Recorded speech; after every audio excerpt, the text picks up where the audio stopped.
Bonjour à tous, aujourd'hui je vais vous faire une autre présentation sur le PHP asynchrone. Du coup on va commencer par une petite situation, pourquoi faire aujourd'hui ce qu'on peut remettre à demain, avec un article Wikipédia qui en parle très bien. Donc du coup, vu que j'ai suivi ce proverbe et que j'ai remis à demain mes slides que j'ai pu faire aujourd'hui, j'ai juste mis des mots-clés.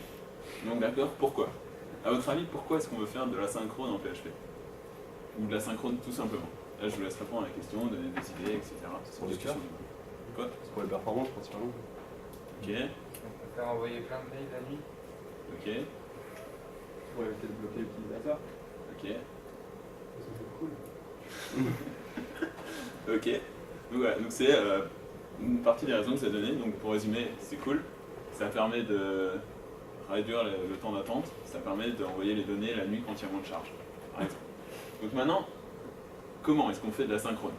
Là, je parle pas en PHP, pas forcément. Est-ce que vous avez des idées? Est-ce que vous avez déjà fait de l'asynchrone? Voilà. En JS, et ça utilise quoi comme principe? Les callbacks. Les On callbacks. utilise des mutex et des choses comme ça. Les coroutines, c'est mieux. Des Enfin, en Node.js c'est des callbacks, mais on peut faire des coroutines aussi. Ok, des coroutines en JS. Non, Après, enfin, d'autres choses? ou En n'importe JS, quoi.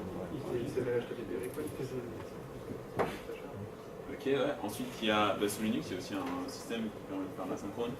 Coro. Quoi? Non, je sais pas. Si tu mets les tâches en background, ça passe comme ça. Ça passe aussi, ça peut se faire. C'est pas préconisé. Mais... Voilà. Donc, il y a plein de solutions qui existent déjà. Il y a des langages qui sont faits pour ça. Par exemple, de l'ADA. On peut faire directement de l'asynchrone, le JS, etc. Le PHP, c'est pas du tout un langage qui est fait pour ça. Donc, on va voir comment on va le faire en PHP. C'est ça l'intérêt de la présentation. Donc, vu qu'il n'y a pas de support natif, on peut soit utiliser des tâches Unix en background, soit utiliser une technologie extrême. Donc pour ça, on va utiliser un protocole qui permet de faire de transfert de messages qui s'appelle le protocole AMQP. Donc qu'est-ce que c'est le protocole AMQP? C'est Advanced Message Queuing Protocol. Donc comment ça marche? On a un client qui poste des messages dans des différentes queues et qui sont utilisés par un client. Donc on va décrire un peu plus en détail ce protocole dans la suite. Donc on va d'abord voir quelles sont les solutions qui sont sur le marché et qui les implémentent un peu pour le moment.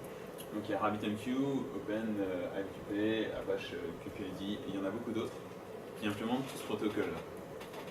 Donc nous on va voir RabbitMQ, c'est celui que j'ai utilisé. Voilà. Donc RabbitMQ, ça permet à un provider de poster des messages dans une queue et à un client de consommer. Ça c'est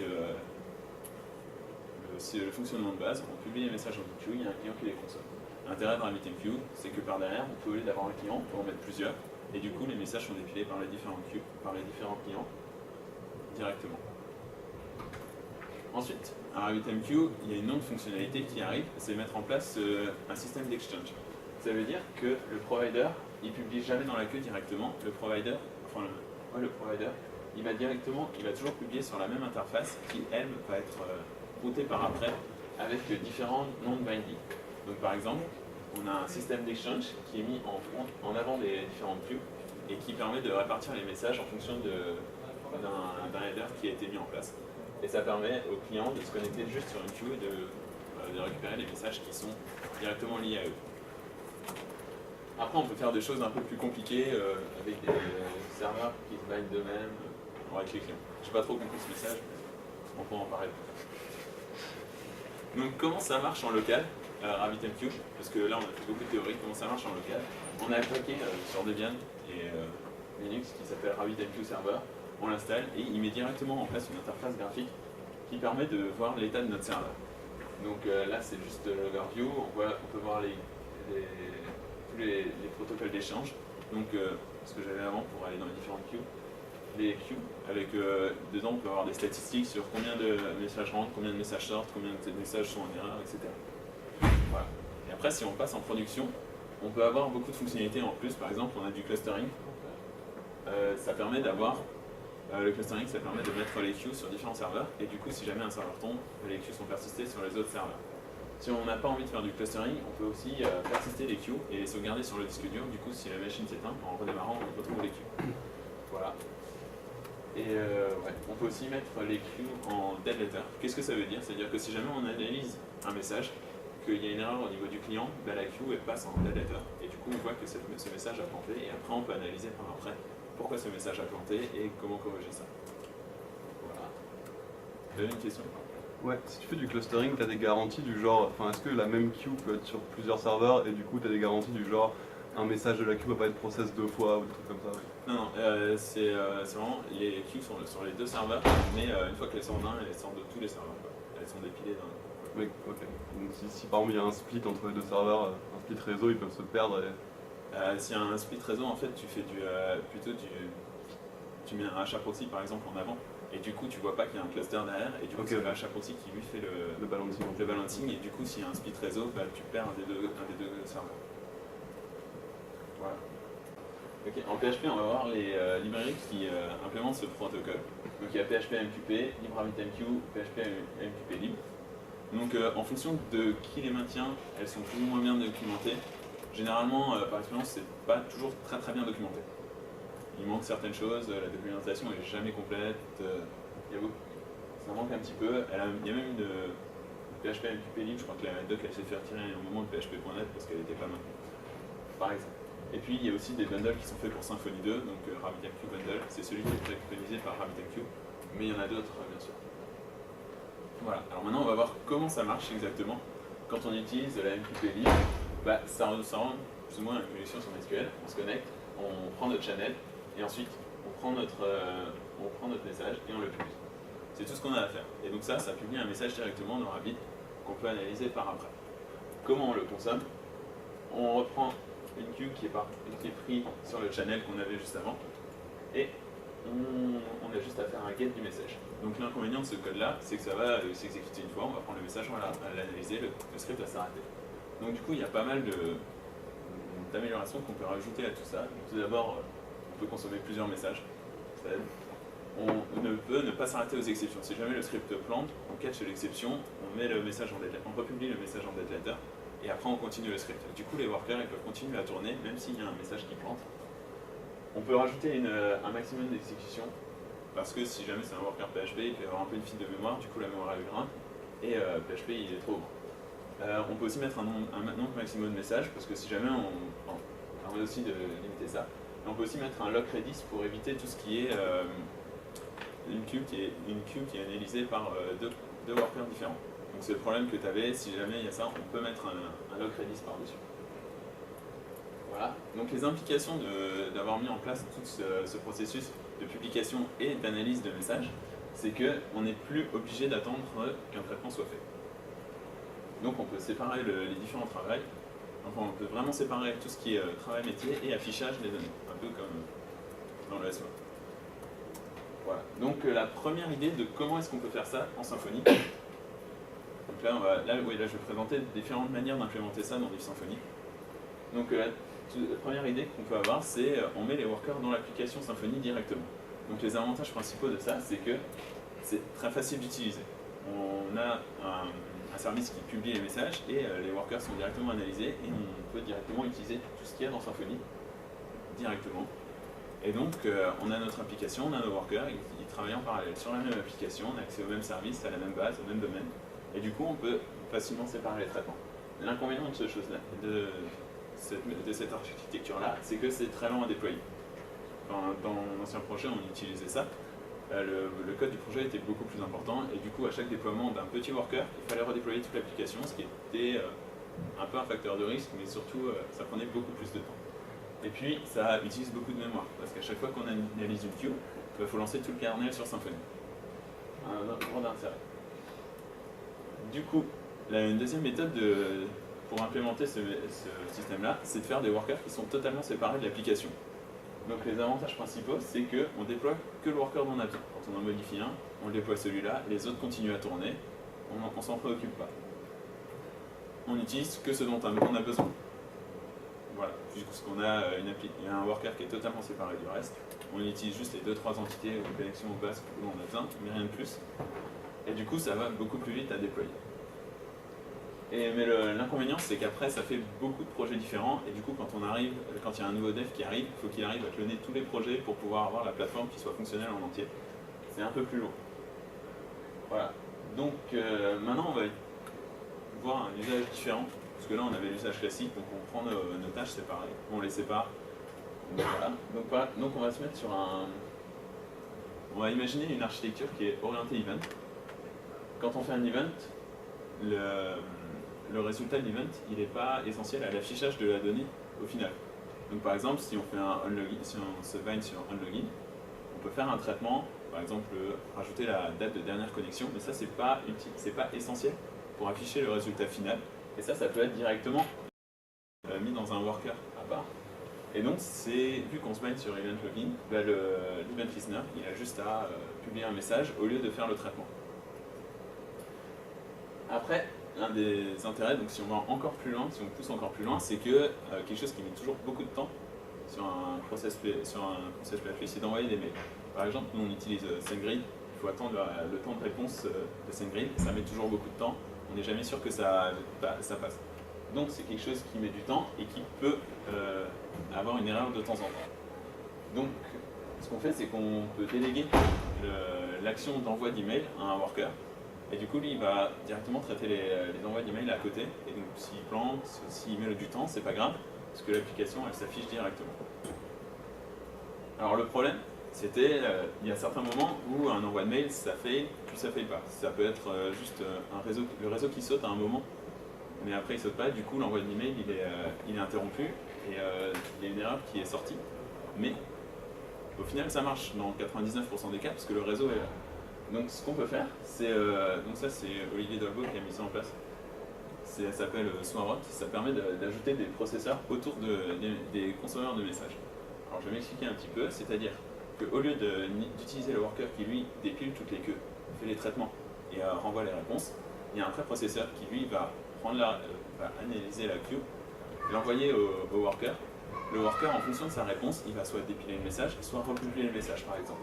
On peut avoir un processeur qui retry plusieurs fois l'envoi d'email. Du coup, si jamais l'email fail, on republie le message dans la queue, il va être dépilé à nouveau. Et donc là, on va pouvoir refaire le message. Voilà. Donc, maintenant qu'on arrive à publier les messages, analyser les messages, traiter les cas d'erreur, on va voir, et l'intérêt, c'est vraiment de le déployer en prod. Donc en prod, l'intérêt de RabbitMQ, comme j'ai montré sur un des schémas, c'est que RabbitMQ peut avoir plusieurs clients. Du coup, on peut mettre un serveur RabbitMQ derrière un HAProxy pour pouvoir load balancer facilement. Et derrière, on peut avoir plusieurs serveurs sur lesquels il y a plusieurs workers qui tournent afin de paralléliser le traitement au maximum. Et il y a une solution qui est assez magique pour ça, c'est Supervisor D. Ça permet de voir, c'est une image qui n'est pas passée, ça permet d'avoir un état de tous les workers qui tournent sur tous les serveurs. On peut avoir tout sur une interface de monitoring. Et du coup, en production, ça permet de savoir quel worker est lancé, quel worker est arrêté. Et ça permet aussi de faire un stop-start de tous les workers à la fois. Ou de certains workers différemment. Donc voilà. Donc je ne sais pas si vous avez des questions. Bon, après. Comment tu fais pour débugger tes trucs asynchrones?